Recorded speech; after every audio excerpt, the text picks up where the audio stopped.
J'ai vu Dieu secourir l'âme assoiffée, son amour inonder le désert.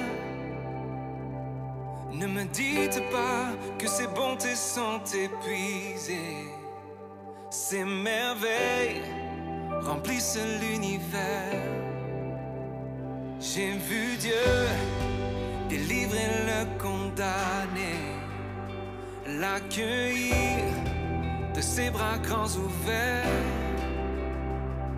Ne me dites pas que son pardon est limité. Le salut en lui nous est offert. Jésus-Christ, seul sauveur, le nom au-dessus de tout nom. Jésus-Christ, seul Seigneur, le Dieu au-dessus de tout Dieu. J'ai vu Christ revêtu d'autorité, élevé à la droite du Père. Ne me dites pas que la mort pouvait triompher.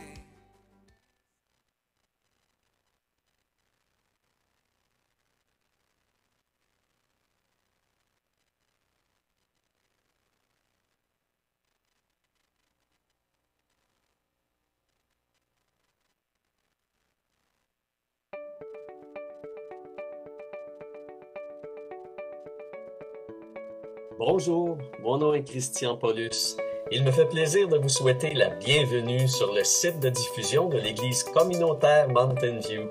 Chez nous, tous sont invités à découvrir Jésus et à entrer en relation avec lui d'une manière si transformatrice que nous voulons ensuite rayonner de son amour autour de nous. Si vous nous visitez pour la première fois, sachez que nous sommes un groupe de croyants multigénérationnels, passionnés par la personne de Jésus.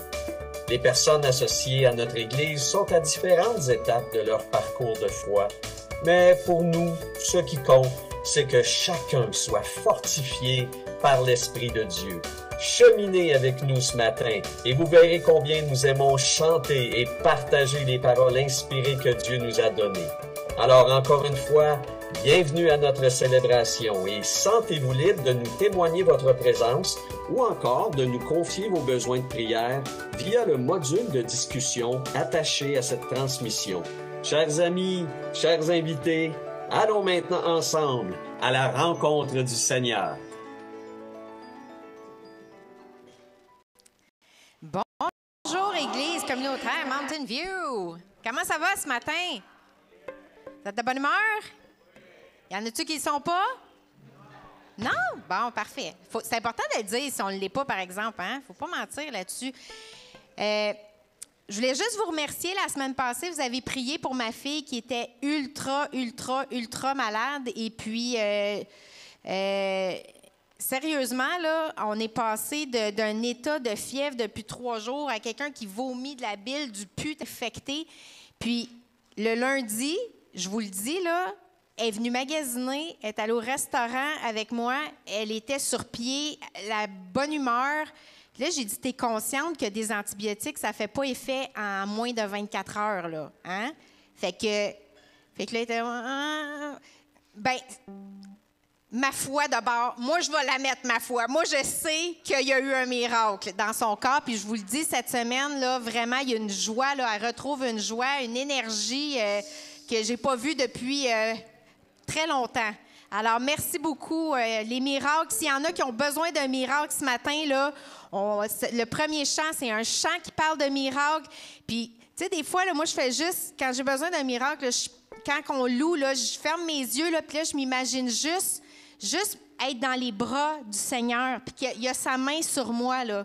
Tu sais, juste le visualiser, là, puis je vous le dis, il y a quelque chose là, qui connecte entre l'image, le corps, la pensée, qui nous amène vraiment à saisir. Là. Si vous êtes des gens visuels, là, des fois, c'est important quand on chante, fermez vos yeux, puis juste imaginez-vous, ça peut être au pied de la croix, peu importe, mais moi, j'aime bien être blotti dans les bras du Seigneur, puis juste qu'il y a sa main sur ma tête, puis qu'il intercède, il prie pour moi, là, tu sais, puis il y a quelque chose qui se passe, là. Alors, je vous encourage à vous lever ce matin. On va se dégourdir un peu.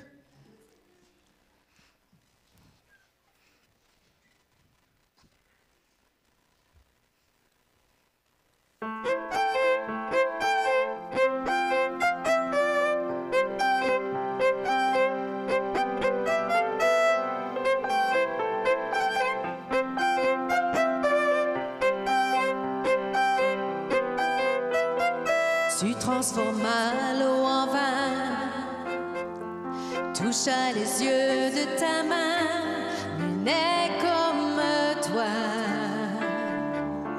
comme toi. Dans nos ténèbres tu brilles, tu nous redonnes la vie, nul n'est comme toi.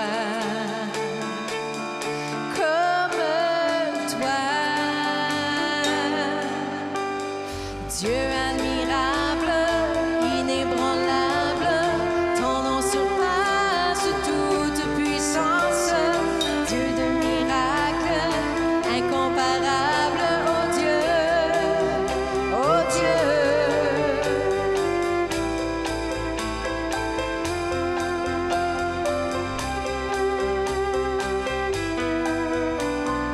Dans nos ténèbres tu brilles, tu nous redonnes la vie, nul n'est comme toi, comme toi. Dieu admirable, Dieu admirable, inébranlable, ton nom surpasse toute puissance. Dieu de miracles, incomparable, oh Dieu, oh Dieu. Dieu admirable, inébranlable, ton nom surpasse toute puissance. Dieu de miracles, incomparable, oh Dieu, oh Dieu.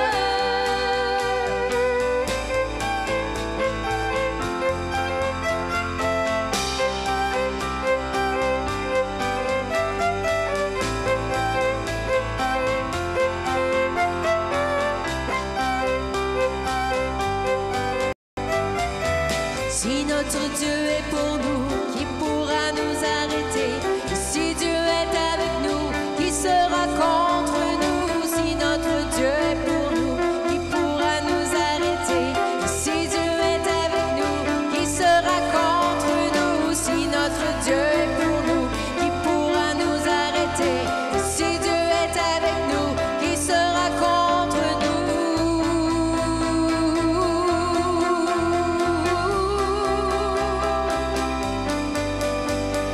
Dieu admirable, inébranlable, ton nom surpasse toute puissance. Dieu de miracles, incomparable, oh Dieu, oh Dieu. Dieu admirable, inébranlable, ton nom surpasse toute puissance. Dieu de miracles, incomparable, oh Dieu, oh Dieu. Si notre Dieu est pour nous, qui pourra nous arrêter? Et si Dieu est avec nous, qui sera contre nous? Si notre Dieu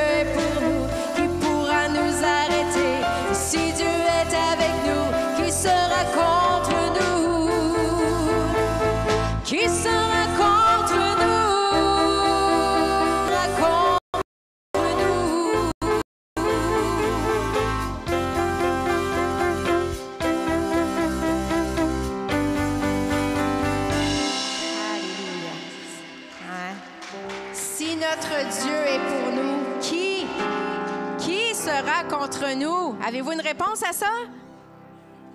Ah, il n'y en a pas, c'est ça, exactement, personne. Amen.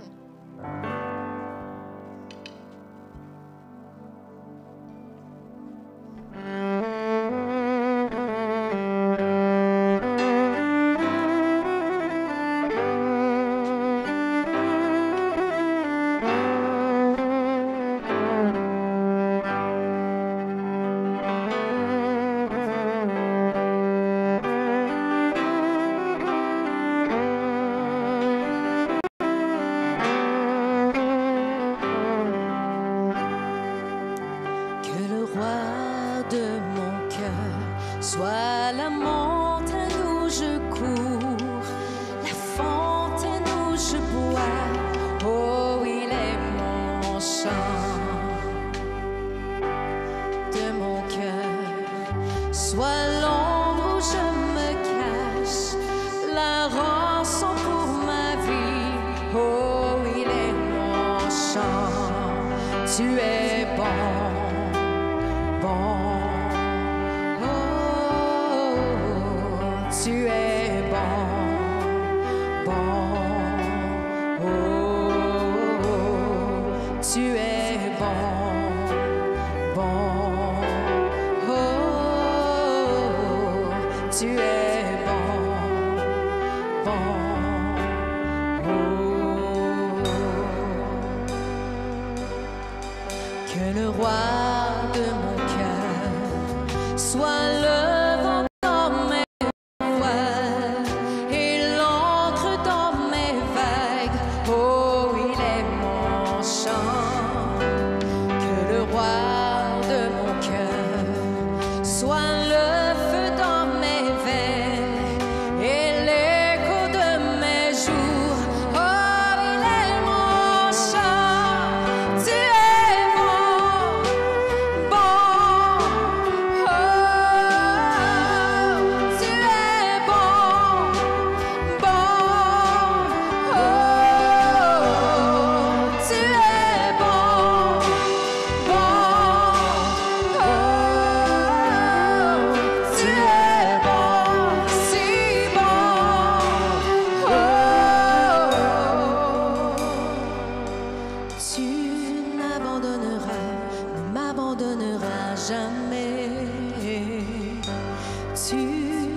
si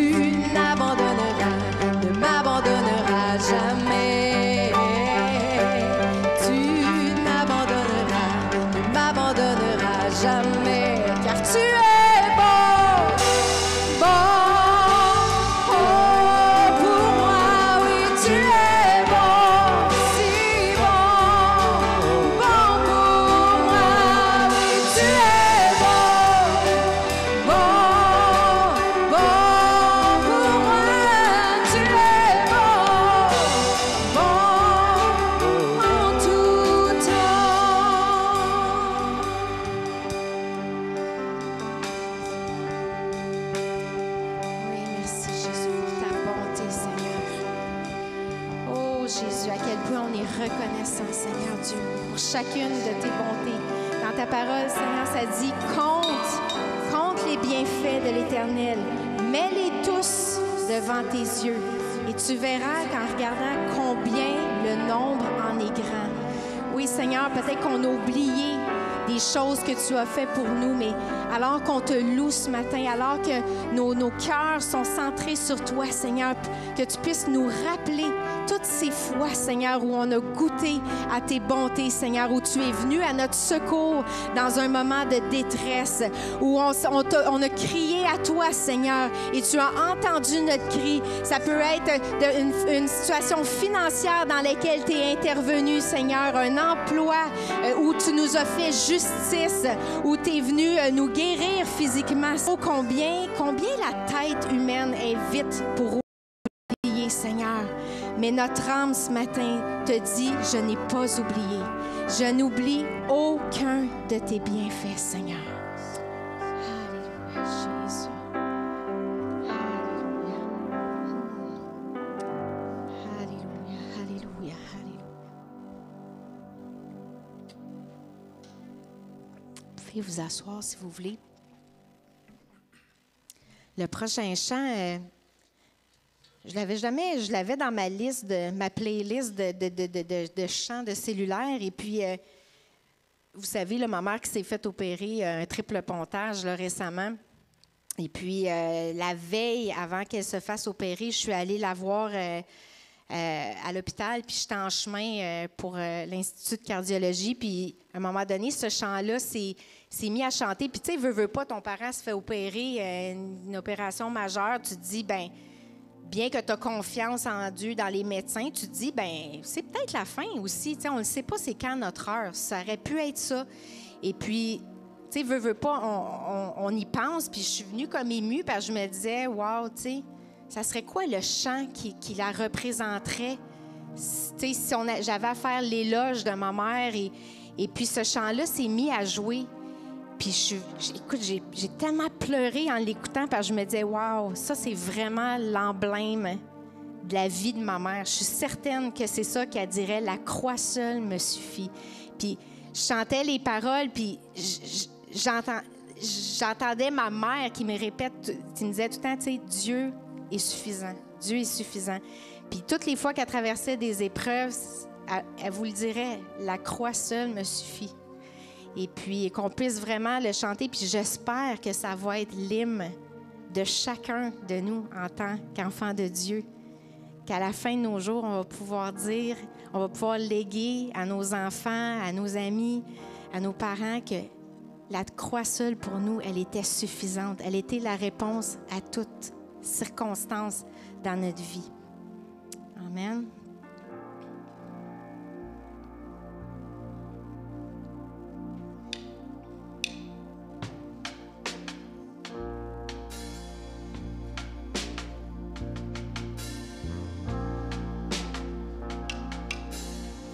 Ce lieu que mon cœur chérit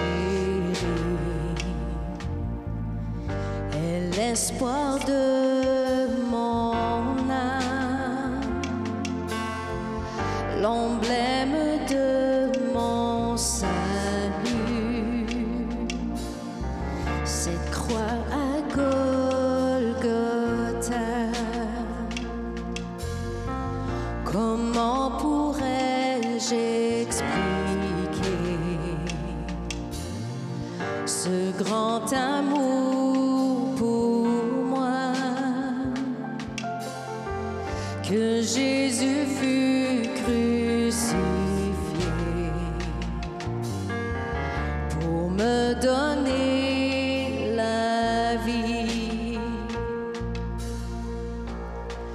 La croix seule me suffit.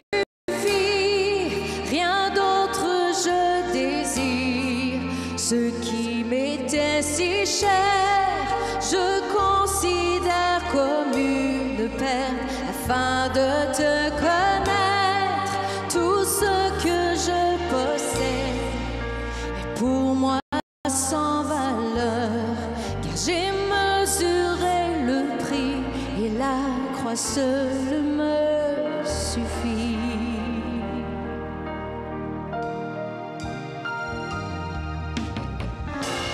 confiance n'est pas dans l'or,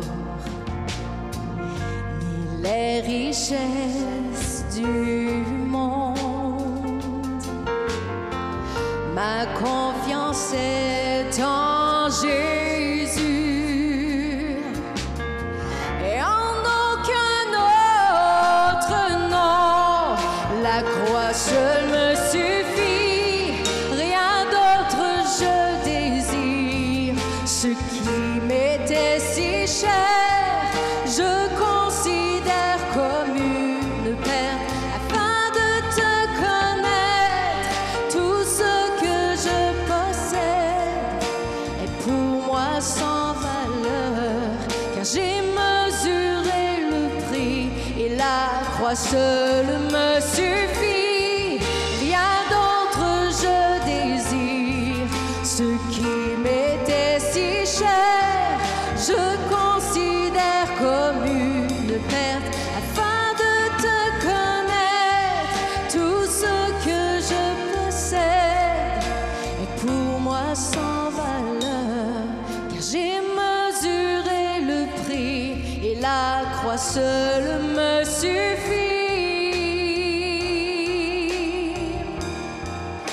La croix seule.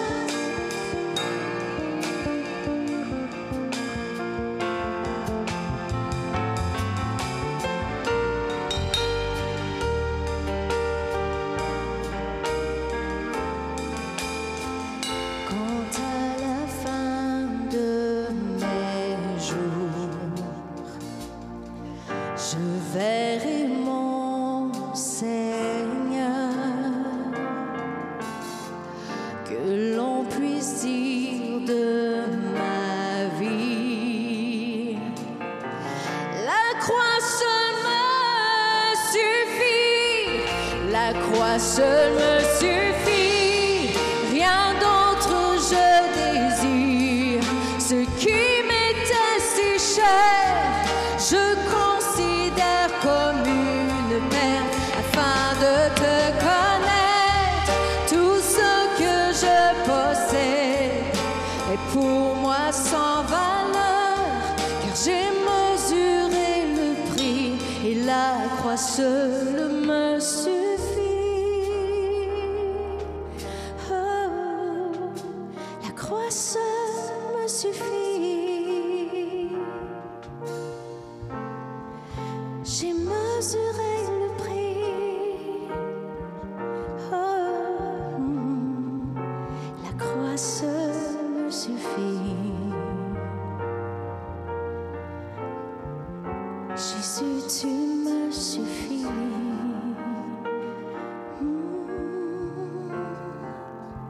Jésus seul me suffit.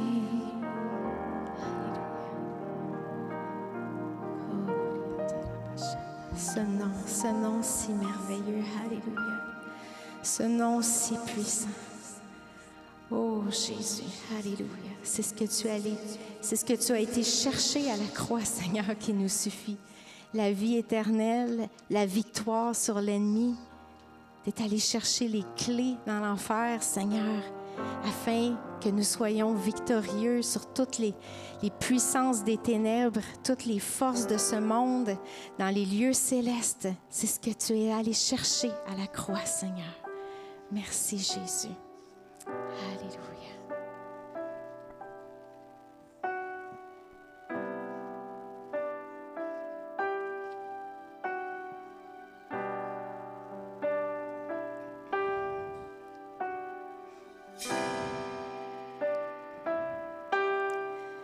J'ai l'assurance de mon salut par la présence. Vous pouvez vous lever. Seigneur Jésus, son sang m'a lavé, m'a racheté. Et l'Esprit Saint m'a régénéré. Parfait repos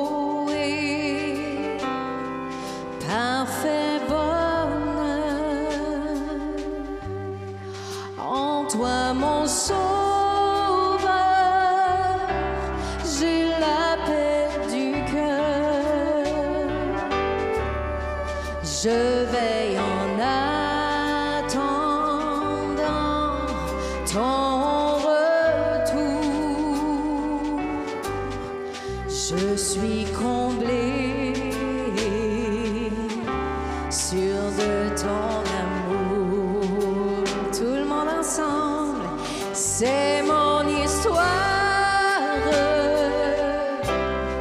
c'est là mon chant. Louer mon sauveur le jour durant. C'est mon histoire,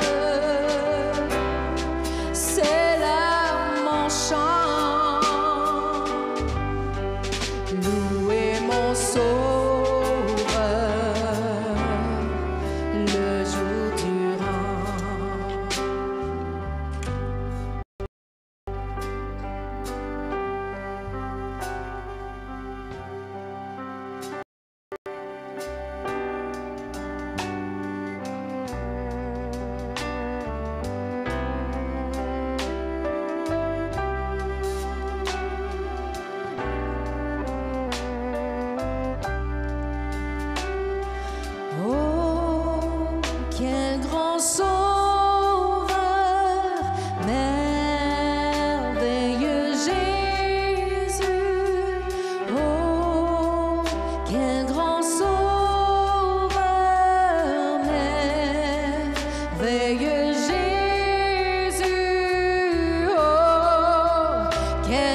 histoire. Tu es mon chant, tu es mon chant. Je te loue, Seigneur, je te loue, Seigneur, à chaque instant. C'est mon histoire. Oh, c'est là mon chant. Louez mon sauveur le jour durant. Louez mon sauveur le jour durant. Louez mon sauveur le jour durant.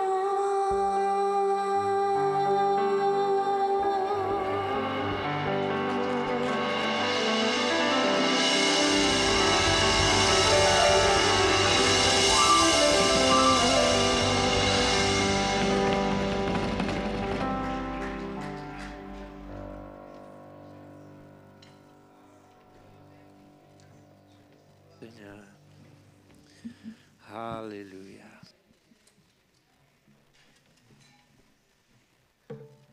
Bonjour, bonjour, bonjour à vous tous. Ce matin, j'ai l'impression de tomber sur le flat, moi, après un temps de louange comme ça. Là. J'arrive en avant, je suis un peu plate, là, j'ai pas de musique. Mais bon, on est content de pouvoir célébrer ensemble. Il y a cette bénédiction-là qu'on peut évidemment pas vivre dans notre intimité avec Dieu. C'est sûr que Dieu aime nous rencontrer personnellement, mais Dieu veut que son peuple le célèbre aussi ensemble. Et tout ça est bon. Tout ça est bon. Et c'est une grâce qu'on a comme ça quand on se réunit ensemble, de voir les dons musicaux qui peuvent nous aider à célébrer Dieu, à l'honorer, à lui rendre gloire. Puis on est reconnaissant aussi pour les frères et sœurs qui sont doués musicalement puis qui viennent servir le Seigneur, qui viennent nous permettre comme ça d'approcher Dieu dans une adoration qui est incomparable. Alors, on est vraiment bénis pour ça. On veut remercier le Seigneur aussi parce que c'est le dimanche un moment aussi pour les enfants, pour qu'ils puissent eux aussi entendre parler de Jésus. Et je vais les inviter à s'approcher avec la personne qui est responsable de les enseigner ce matin. On va prier pour eux, on va demander au Seigneur qu'il puisse les bénir en bas vraiment grandement. Merci beaucoup.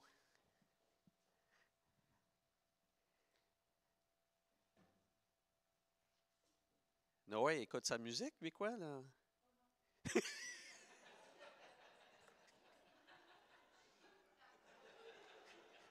Il a déjà ses choix musicaux, lui, là. OK, c'est bon. Alors, bénissons-les. Seigneur Jésus, merci d'aimer les enfants. Merci de nous avoir aussi commandé de les laisser s'approcher de toi.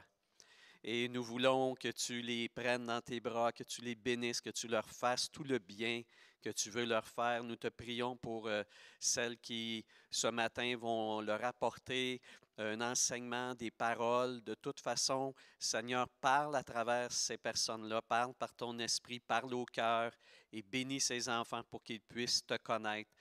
Toi qui es le sauveur des sauveurs, qui es une merveille, Seigneur, que tu te révèles à eux. Nous t'en prions, Jésus. Amen. Amen. Donc, juste avant de laisser Stéphane s'approcher, juste mentionner que dans le dernier mois, nous avons eu une série qui s'est terminée qui nous révélait les ministères, les offices de Jésus. On a passé à travers l'aspect prophétique, etc. Et aujourd'hui, le 27 novembre, c'est ça, c'est le 27, oui. Le 27 novembre, nous commençons une série qui nous mène vers Noël. Et je vais laisser Stéphane nous parler du thème, etc. Mais donc, c'est une nouvelle série qui va s'adapter, qui va s'approcher de cette histoire, comme on l'a chanté, cette histoire qui revient à chaque année à ce moment-ci. Pas l'histoire du Père Noël, par contre, une autre histoire. Et collé à cette histoire-là, il y a un message extraordinaire que Jésus est venu nous apporter. Et c'est cette série-là donc qui va s'entamer ce matin. Alors que le Seigneur bénisse Stéphane et qu'il bénisse nos cœurs, notre esprit ce matin, afin qu'on entende sa voix. Amen.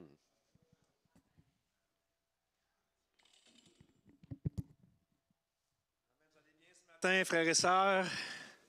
Alléluia. S'il y en a qui sont en ligne avec nous ce matin ou qui écoutent ce message en rediffusion cette semaine, soyez les bienvenus. Amen. Ça s'en vient. Noël est à nos portes déjà. 4 semaines. 4 semaines, c'est Noël. Gloire à Dieu. C'est un merveilleux temps pour annoncer la bonne nouvelle de Jésus. Amen. C'est le plus beau cadeau qu'on ne peut pas recevoir à Noël, c'est Jésus. Alléluia. Et c'est pourquoi ce matin, comme Christian l'a mentionné, on va débuter une nouvelle série. Mais juste avant de vous annoncer le thème de cette série, je vais vous inviter à tourner avec moi dans la parole de Dieu, dans l'Évangile de Matthieu, chapitre 5, et on va lire à partir du verset 1 jusqu'à 12. Et vous allez voir dès les premières paroles, dès les premiers versets, vous allez comprendre la thématique de cette année. Vous allez pouvoir lire avec moi sur la diapo qui est derrière moi également. Donc, Matthieu chapitre 5, versets 1 à 12. Et c'est Jésus qui parle. Il dit, « Voyant la foule, Jésus monta sur la montagne. Et après qu'il se fut assis, ses disciples s'approchèrent de lui. Puis, ayant ouvert la bouche, il les enseigna et dit, « Heureux les pauvres en esprit, car le royaume des cieux est à eux. Heureux les affligés, car ils seront consolés. Heureux les débonnaires, car ils hériteront la terre. Heureux ceux qui ont faim et soif de justice, car ils seront rassasiés. Heureux les miséricordieux, car ils obtiendront miséricorde. Heureux ceux qui ont le cœur pur, car ils verront Dieu. Heureux ceux qui procurent la paix, car ils seront appelés fils de Dieu. Heureux ceux qui sont persécutés pour la justice, car le royaume des cieux est à eux. Heureux serez-vous lorsqu'on vous outragera, qu'on vous persécutera ou qu'on dira faussement de vous toutes sortes de mal à cause de moi. Réjouissez-vous et soyez dans l'allégresse, parce que votre récompense sera grande dans les cieux. Car c'est ainsi qu'on a persécuté les prophètes qui ont été avant nous. » Amen. Amen. Les béatitudes.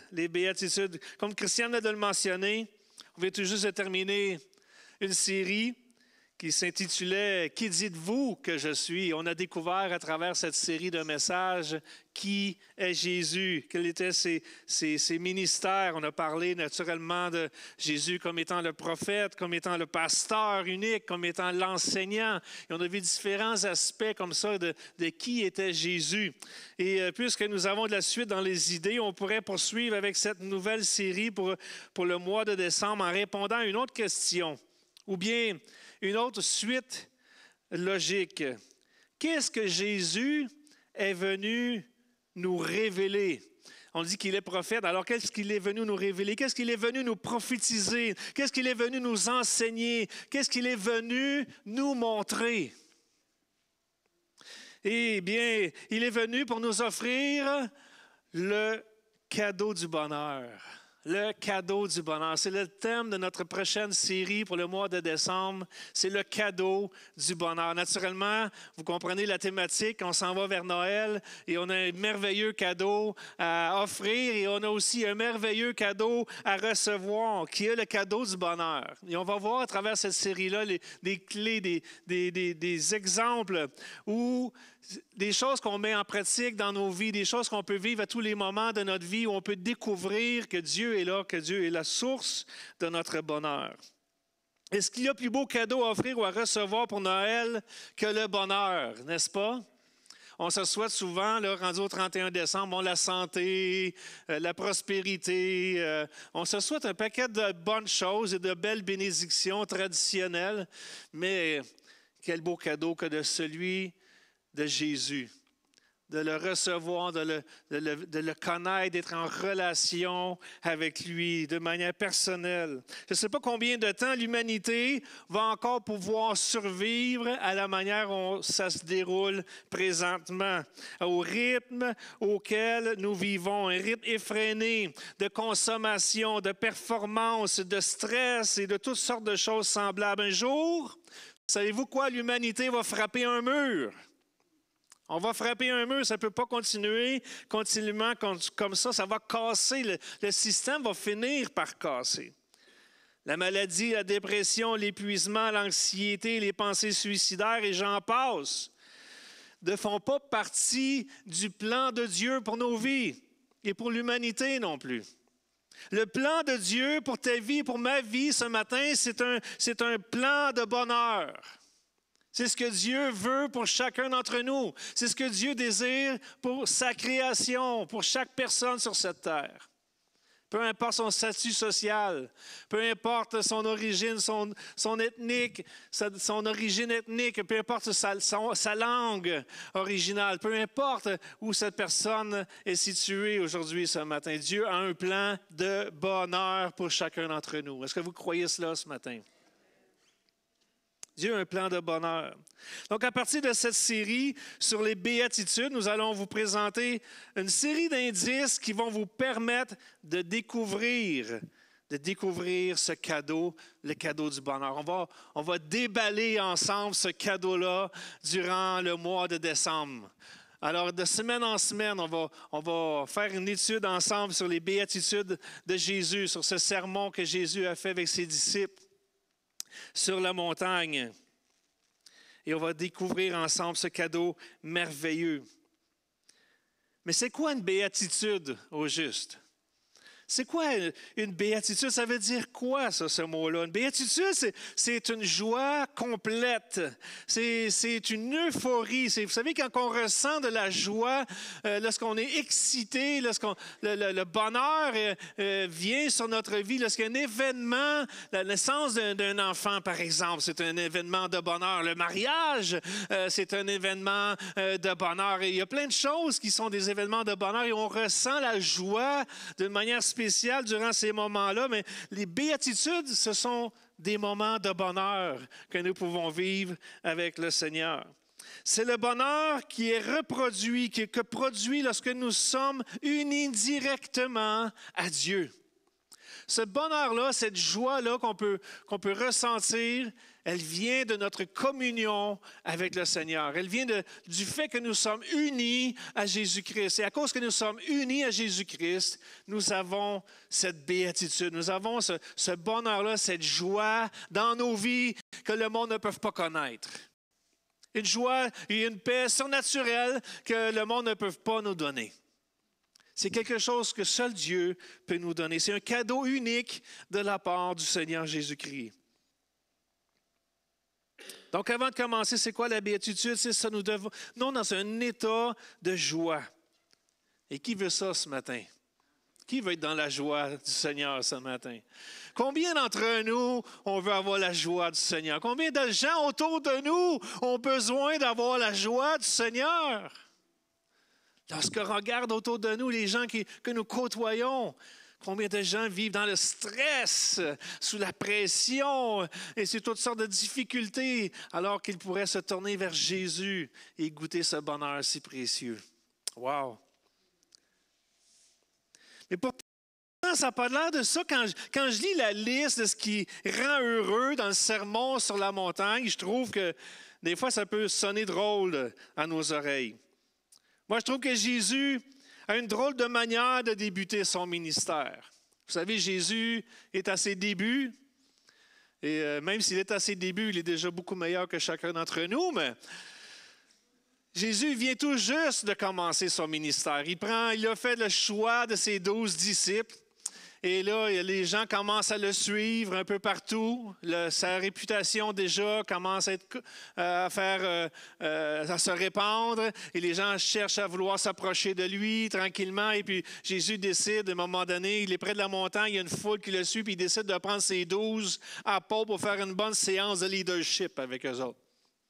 Il décide de faire son premier speech en tant que leader de ses disciples. Il prend ses 12 à part sur la montagne, puis là, il commence à les enseigner. C'est sa première rencontre officielle avec ses 12. Je ne sais pas, mais il me semble que sa thématique est un peu particulière pour une première rencontre, pour un premier comité. Moi, je trouve direct. Je trouve qu'il est direct pas mal. D'ailleurs, je trouve que son introduction, il a négligé beaucoup son introduction dans son message qu'il voulait adresser à ses disciples. Il va directement au but. Jésus frappe directement dans le mille. Dès le commencement de son ministère, sa première rencontre avec ses 12, la première chose que Jésus dit lorsqu'il ouvre la bouche, il dit « Heureux les pauvres en esprit, car le royaume des cieux est à eux. » C'est comme ça que ça commence avec Jésus.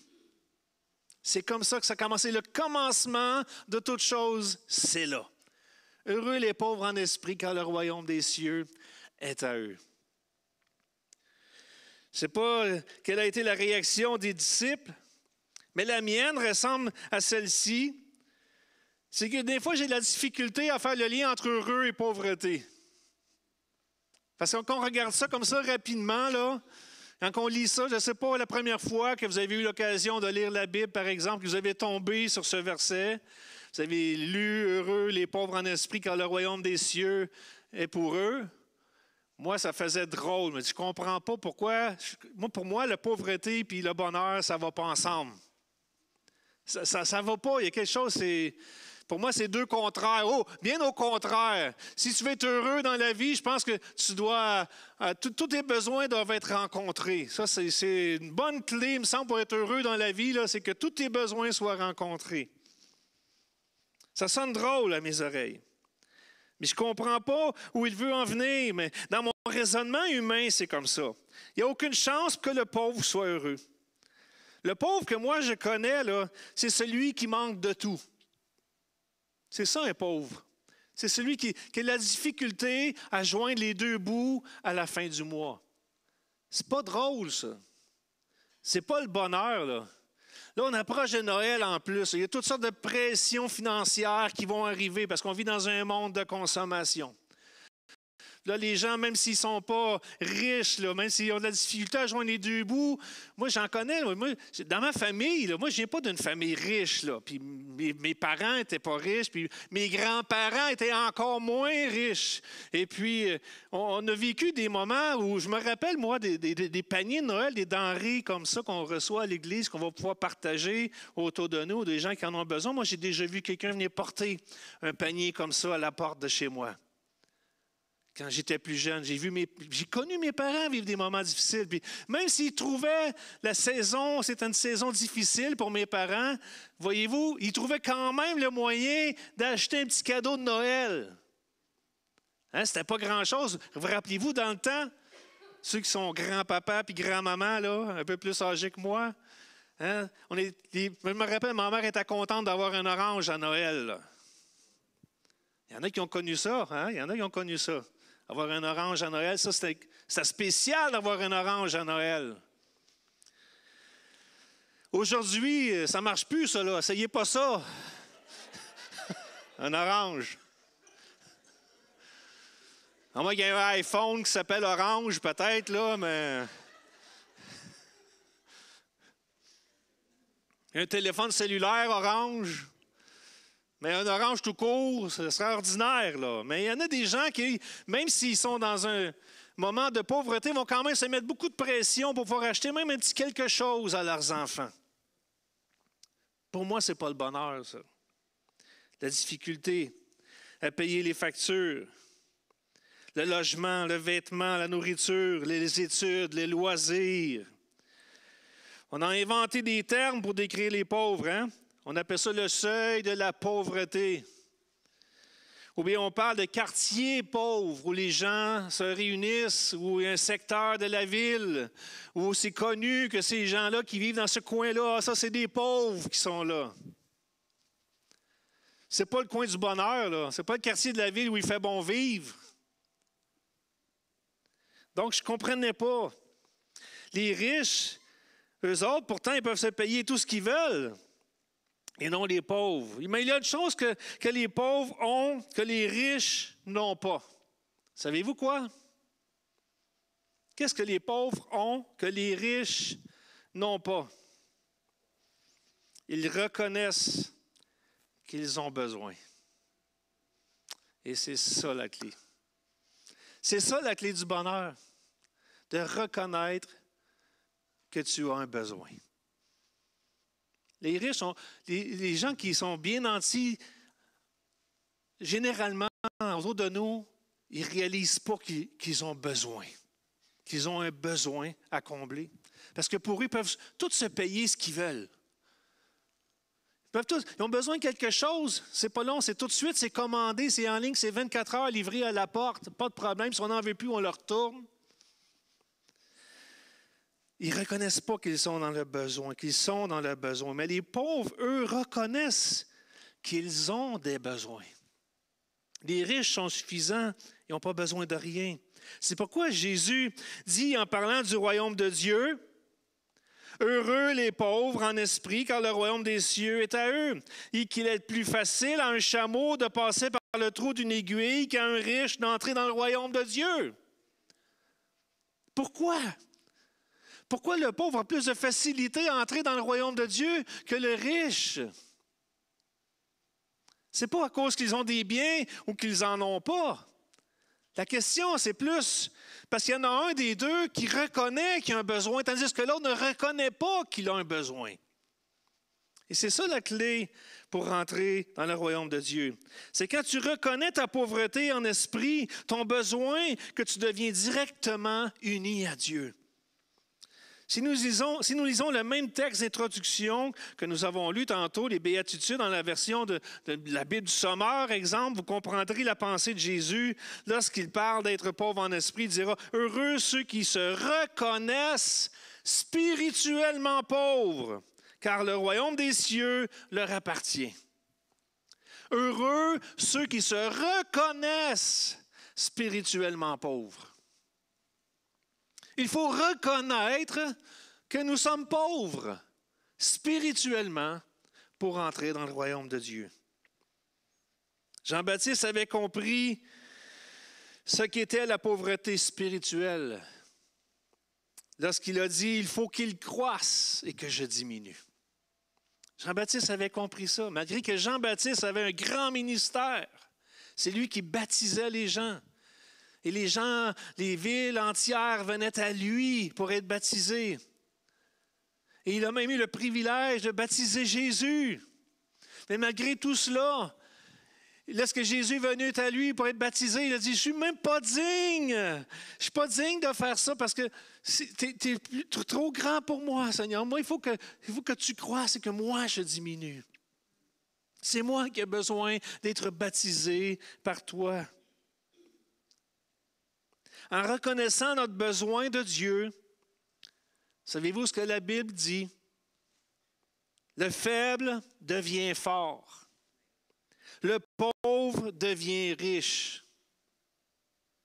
Celui qui mourra vivra. Celui qui perdra sa vie à cause de moi la retrouvera. Celui qui s'abaisse sera relevé. Celui qui reconnaît son besoin sera secouru. Et c'est ça le bonheur. C'est ça le vrai bonheur. C'est quand tu reconnais que tu as un besoin, que là tu peux être secouru. Et quand tu es secouru, quand tu as besoin d'être secouru, tu sais que Dieu n'est pas loin. Tu sais que tu es proche du Seigneur. Tu sais que tu es uni à lui parce que tu reconnais que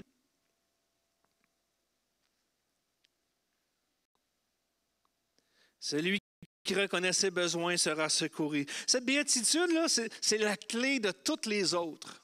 Vous allez découvrir ça dans les prochaines semaines. Chaque pasteur va venir ici, vous présenter 2 béatitudes, et vous allez voir que toutes les béatitudes qui vont suivre, là, toutes les heureux serez-vous, là, découlent toutes de celles-là. Heureux les pauvres en esprit, car le royaume des cieux est à eux. Parce que ça, c'est le cadeau. C'est quand tu reçois le cadeau.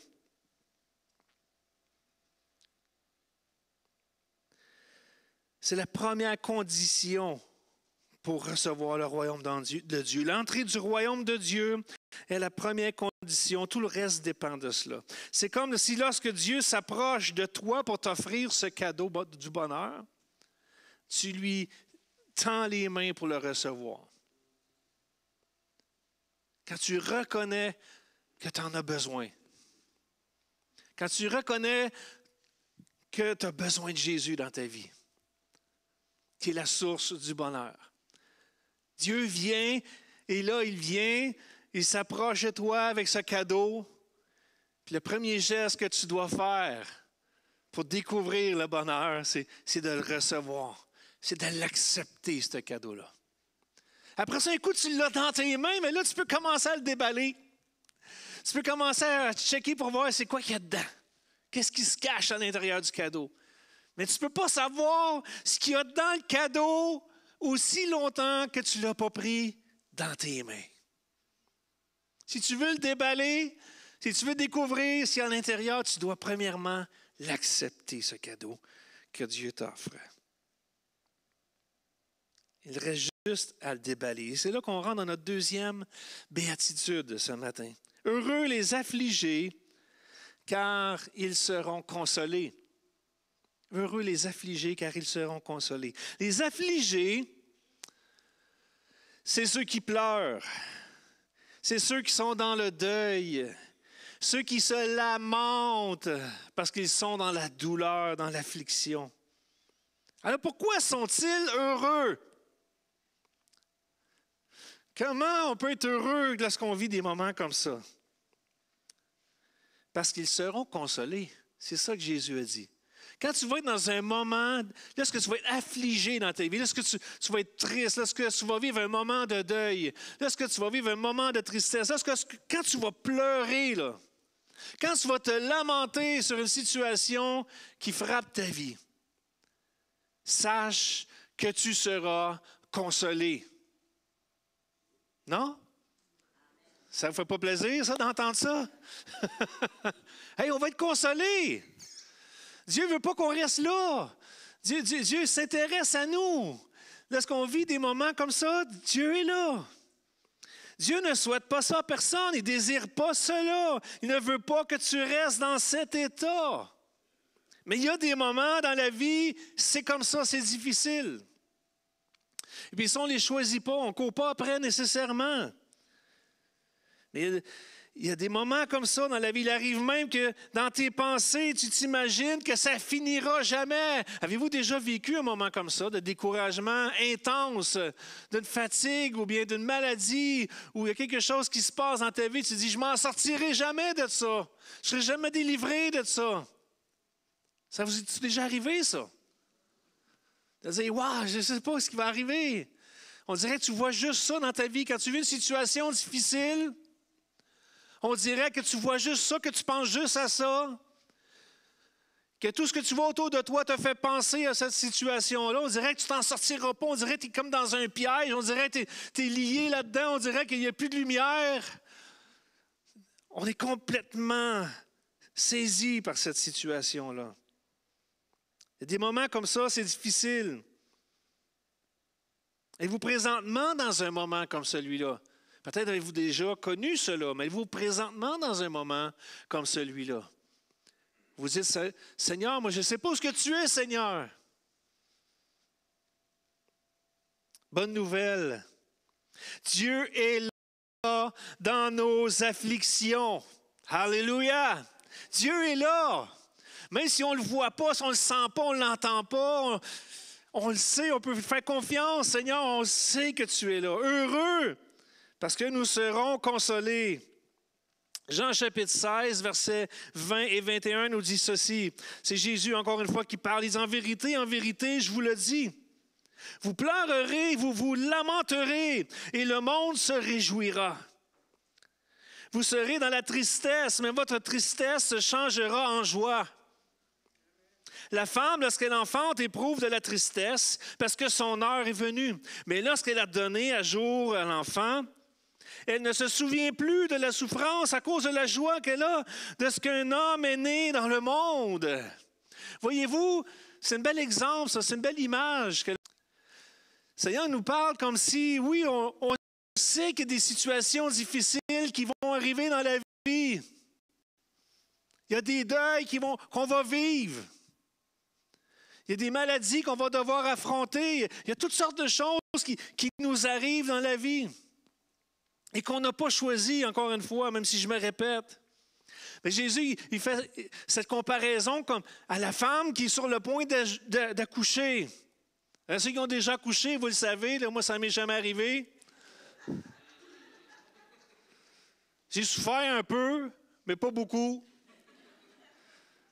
Mais quand la femme sait qu'elle va accoucher, là, elle sait ce qui l'attend. Elle sait que ça va faire mal. Elle sait que ça ne sera pas le fun. Puis des fois, il y a toutes sortes de choses qui se passent dans des moments comme ça. Les femmes se mettent à hurler, les femmes se mettent à crier, et ils se lamentent dans leur douleur. Pourquoi? Parce que ça fait mal, c'est pas plaisant à coucher. Du moins, je pense. J'ai assisté mon épouse 2 fois, j'ai quand même une petite idée, là, mais c'est quand même pour moi qui les a mis au monde. Hein. C'est quand même pour moi qui a souffert physiquement de l'accouchement. Voyez-vous, c'est la femme qui est sur le point d'accoucher, elle anticipe la douleur. Elle sait que ça s'en vient.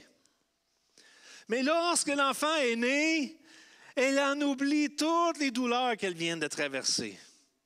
Parce que, wow, le cadeau qu'on attendait depuis 9 mois est arrivé.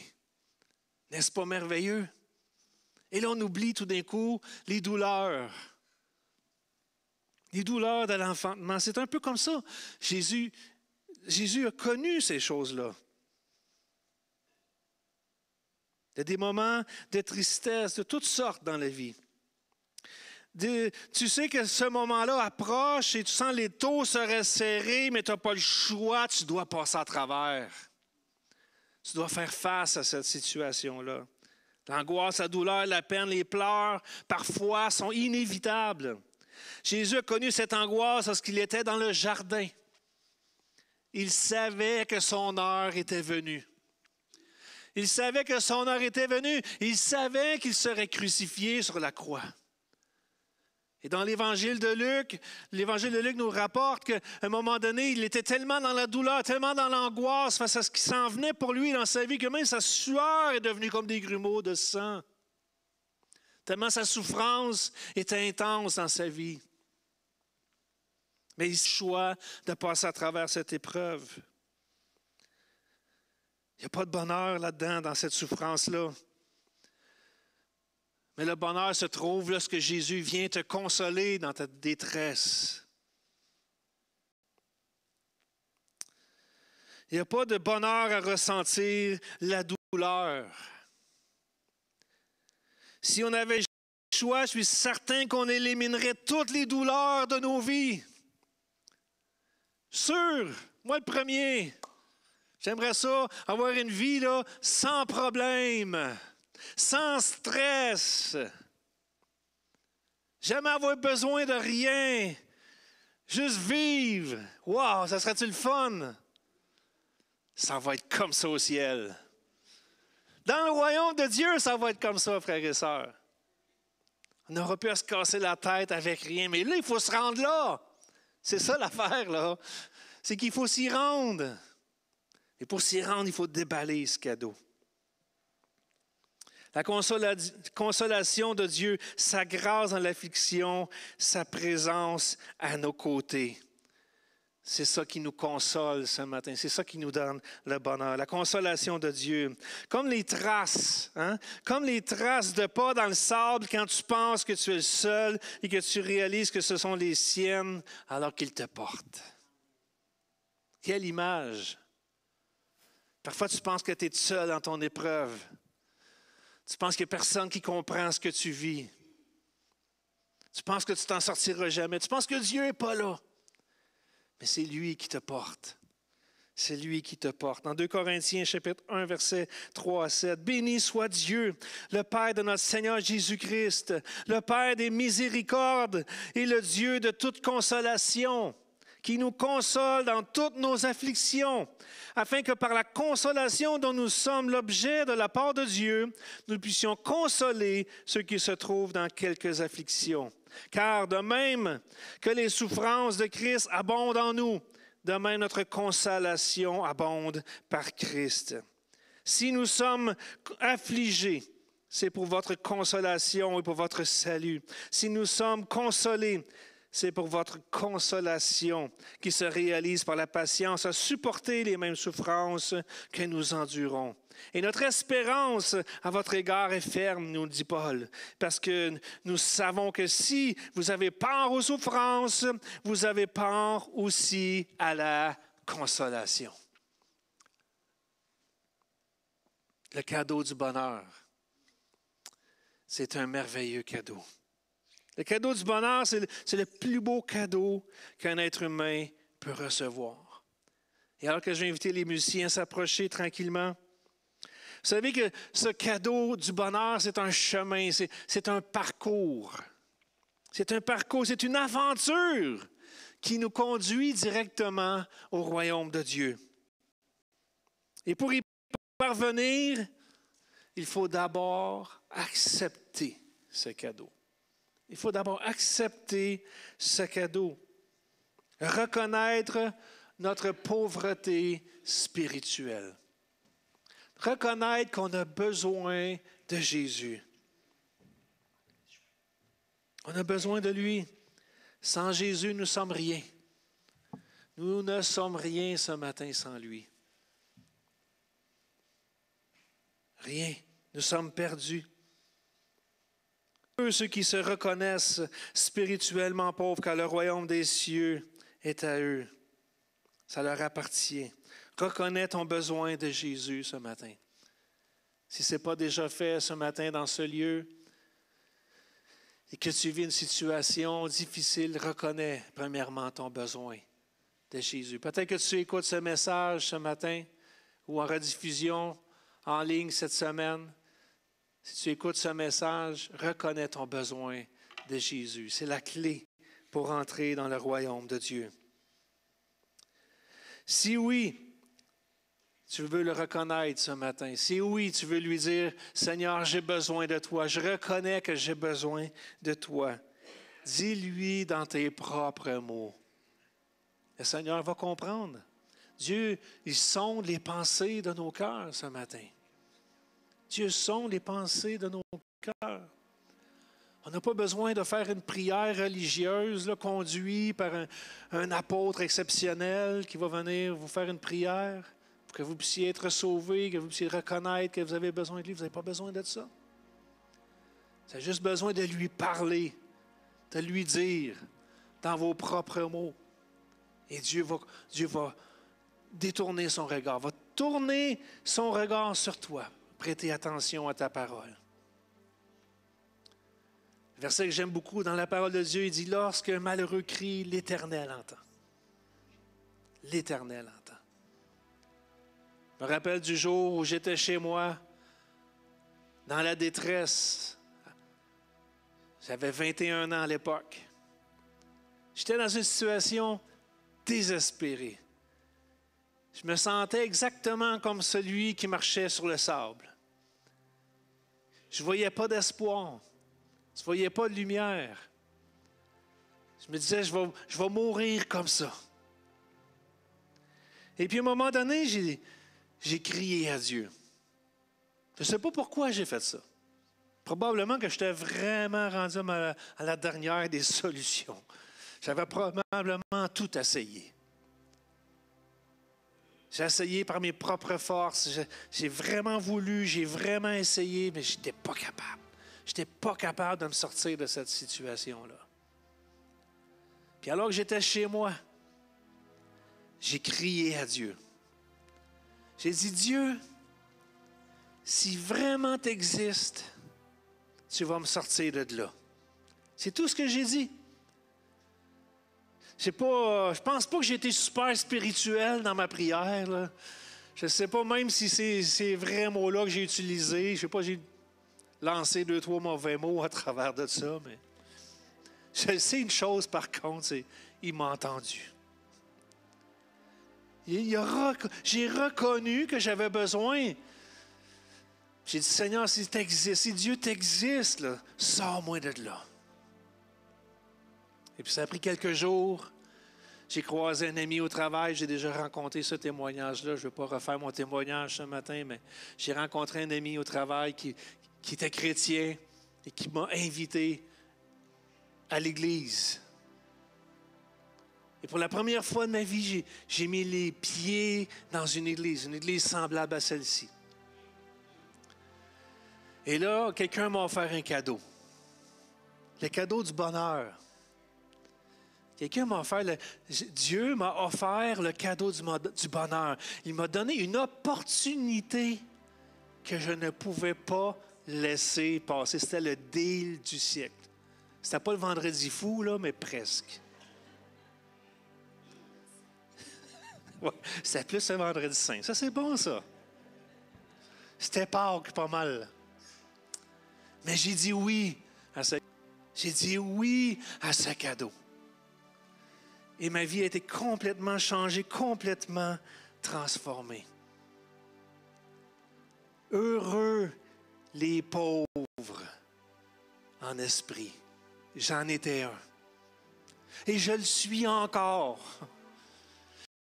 Je me considère encore pauvre spirituellement parce que je reconnais encore que j'ai besoin de Dieu dans ma vie. À tous les jours de ma vie, j'ai besoin du Seigneur. Si j'en essaye une ou deux par mes propres forces, c'est pas long que je me frappe le nez. C'est pas long que ça dérape. Je sais pas pour vous, là. J'espère que vous êtes meilleurs que moi, mais moi, c'est comme ça, en tout cas. J'ai besoin de Jésus à tous les jours de ma vie.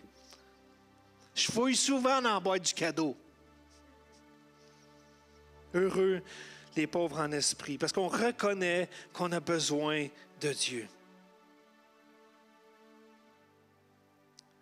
J'ai découvert ça. Heureux ceux qui sont affligés, car ils seront consolés. J'aimerais t'inviter à l'église ce matin. Peut-être que tu écoutes ce message, tu es à la maison. Viens à l'église. Je ne dis pas ça parce que ça nous fait plaisir de remplir les chaises, puis c'est le fun, ça nous fait des beaux parties, là. Ça, c'est déjà quelque chose de le fun, là, mais si tu ne fréquentes pas une église ce matin, si tu n'es pas attaché à une église, fais-le. Il y a quelque chose de plus quand on se réunit ensemble. On se console les uns les autres, on s'encourage les uns les autres. Je sais que c'est la grosse mode à cette heure de rester à la maison, là. Je le vis comme vous, là. Hein, on peut magasiner en ligne à cette heure, c'est facile. Plus besoin d'aller au centre d'achat. Amazon va faire la job. Tu peux manger en ligne aussi, DoorDash. Ah ouais, on reste encore à la maison. Tu peux rencontrer quelqu'un en ligne. Hein? Avant ça, on laissait un petit copain, une petite copine, on s'arrangeait pour organiser des activités. À ce temps, on fait ça en ligne. Les sites de rencontres en ligne, les Facebook, hein, les Zooms. Hein? On aime tout ça, les affaires en ligne. On peut rester au chaud à la maison. On peut même faire l'école à la maison, tiens, tant qu'à y être. La prière en ligne. Ouais. Tu peux même faire l'église en ligne. Là. C'est merveilleux. Puis, moi, je trouve que c'était un outil incroyable durant la pandémie. Puis même encore aujourd'hui, parce qu'il y a des gens qui ne peuvent pas se déplacer. Donc, pour eux, c'est quelque chose d'important d'avoir leur réunion. Même si c'est une réunion en ligne, au moins ils ont ça. Mais moi, je dis que si tu as la capacité de le faire, fais-le. Viens à l'église, joins-toi à une église. Si ce n'est pas celle-ci, joins-toi à une autre si tu viens d'une autre région.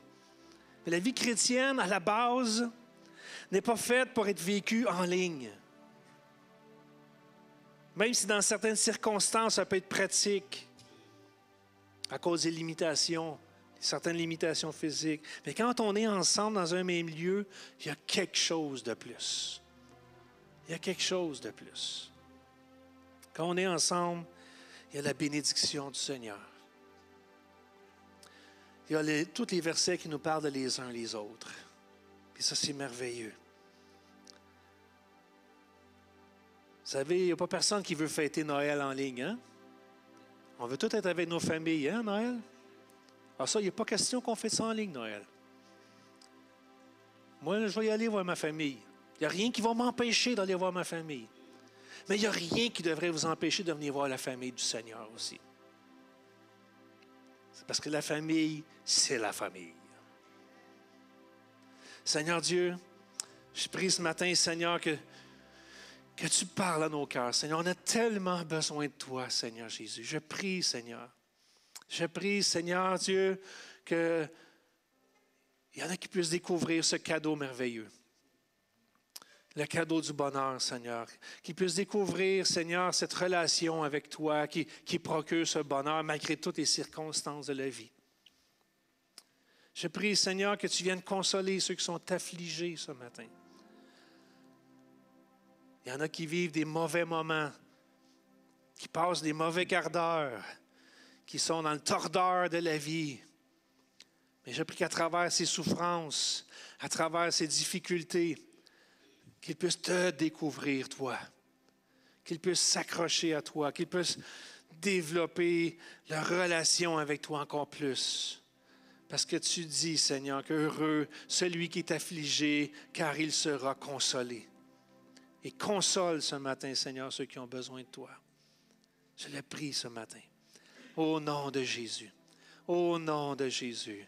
Et tout le monde dit ce matin, amen, amen. On va terminer avec un temps de louange, un chant. Après ça, je vais inviter Christian à faire les annonces et prendre les dîmes ce matin. Mais prenez quelques minutes durant ce chant juste pour vous approcher du Seigneur dans la louange et l'adoration.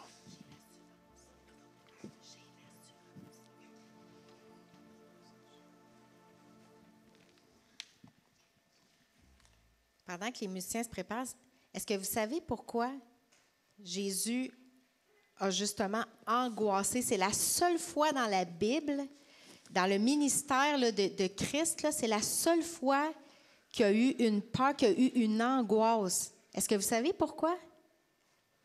On va vous le dire. Parce que j'ai eu cette révélation-là, il n'y a pas longtemps, justement. Parce que c'est la seule fois où est-ce qu'il savait que son père n'allait pas intervenir, n'allait pas l'aider. Toutes les autres fois dans son ministère, il savait que Dieu allait être là. Chaque fois, il y avait l'assurance. Mais c'est la seule fois où est-ce qu'il savait que Dieu n'allait pas intervenir parce qu'il allait aller à la croix. Fait que rappelons-nous de ça. Amen. Pour le reste du temps, là, Dieu ne l'a jamais abandonné. Et nous non plus. Donc, on ne devrait pas avoir à vivre une angoisse telle parce qu'on sait qu'il va intervenir. Merci, Seigneur. Alléluia, Jésus.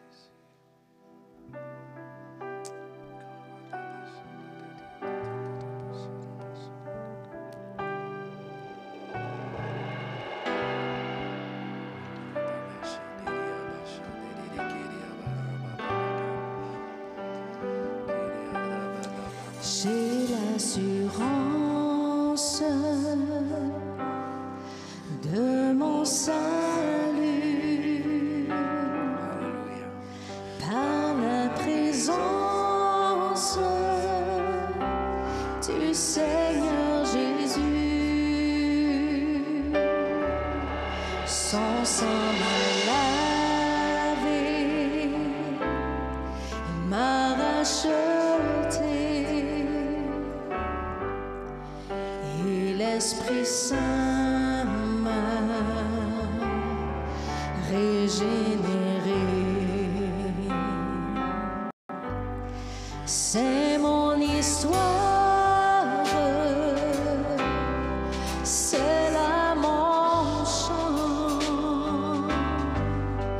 Louez mon Sauveur le jour durant. C'est mon histoire, c'est là mon chant. Louez mon Sauveur à chaque instant. Parfait repos, oui, parfait bonheur. En toi, mon Sauveur, j'ai la paix du cœur. Je veille en attendant ton retour.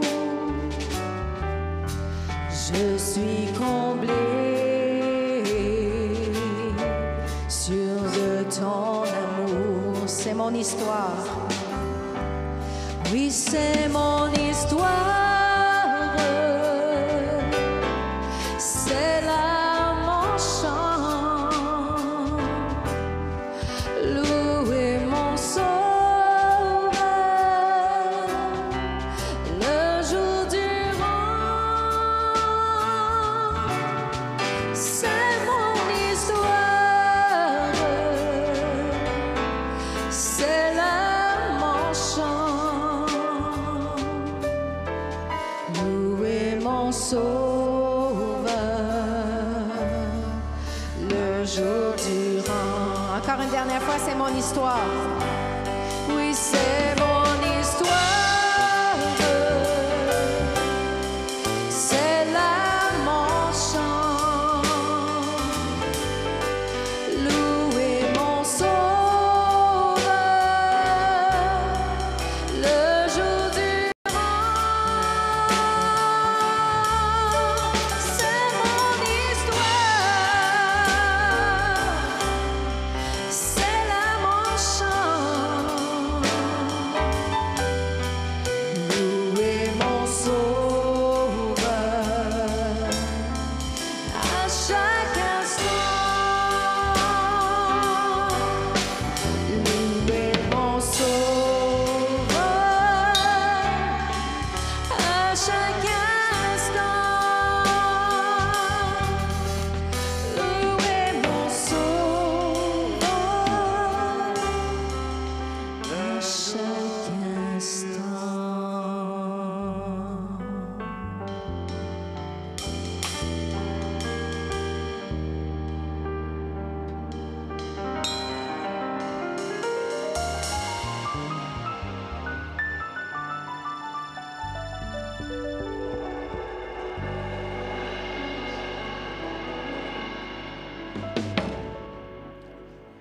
Merci Seigneur. Oui, le bonheur, c'est de se savoir pris en charge par toi.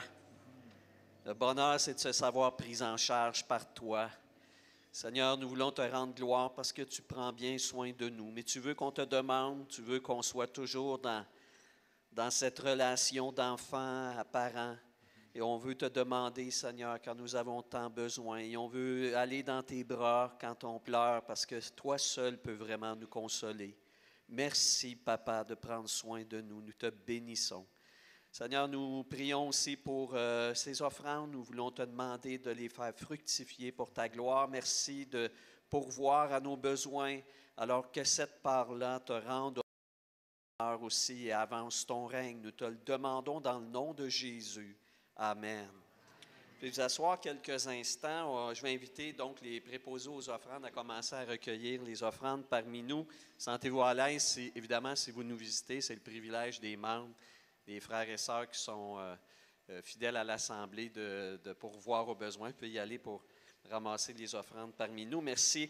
Hier, il y a eu une belle formation. Hier, on veut remercier Pierre Bergeron qui a apporté toute une après-midi de formation qui s'intitulait Unique. Oui, merci, c'est vrai. Voilà où on peut découvrir qui on est spécialement et la façon dont on peut servir Dieu et aussi entrer en relation avec lui. Autre annonce aussi, les denrées qui, il y a eu quand même une augmentation remarquable aujourd'hui. Ils ont pris que le Seigneur puisse multiplier ça encore. Alors, gênez-vous pas encore dimanche après dimanche. Pensez-y la semaine quand vous faites l'épicerie, peut-être de dire, tiens, peut-être un petit surplus qu'on pourrait apporter quelque chose que vous aimez manger vous aussi. Le 19 décembre, je voudrais aussi vous encourager à penser à ce dimanche-là qui va être le dimanche de présentation spéciale de Noël. Un spectacle ici avec musique et une pièce de théâtre qui va être faite. Et puis, on a commencé hier à pratiquer ça. Alors, il va y avoir des décors. Ça va être vraiment... c'est toute une présentation qui va être faite. Et ça s'adresse évidemment non seulement à nous, mais à ceux qui sont pauvres en esprit aussi. Voilà, ça s'adresse à ceux-là. Alors, on vous encourage. C'est une belle façon de présenter la bonne nouvelle de Jésus. C'est vraiment une bonne manière d'initier une personne au message du Seigneur. Alors, c'est pour les enfants, c'est pour les moins jeunes aussi. C'est l'Évangile qui va être acté d'une façon tout à fait particulière. Le titre de cette présentation est « Je fais partie d'un miracle ». C'est ça, je l'ai dit trop de fois hier. Puis je fais partie d'un miracle. C'est beau, hein? Amen. Alors, si vous voulez faire partie d'un miracle aussi, vous, bien, soyez-y et invitez quelqu'un. Invitez quelqu'un pour voir peut-être un miracle qui va se passer sous vos yeux, une personne qui va accepter le bonheur qu'offre Jésus. Voilà. Donc, moi, c'est ça pour les annonces. Je vous rappelle, ceux et celles qui y ont pensé, ou d'autres, peut-être, si vous allez chercher un petit quelque chose rapidement, qu'on partage ensemble un repas au sous-sol.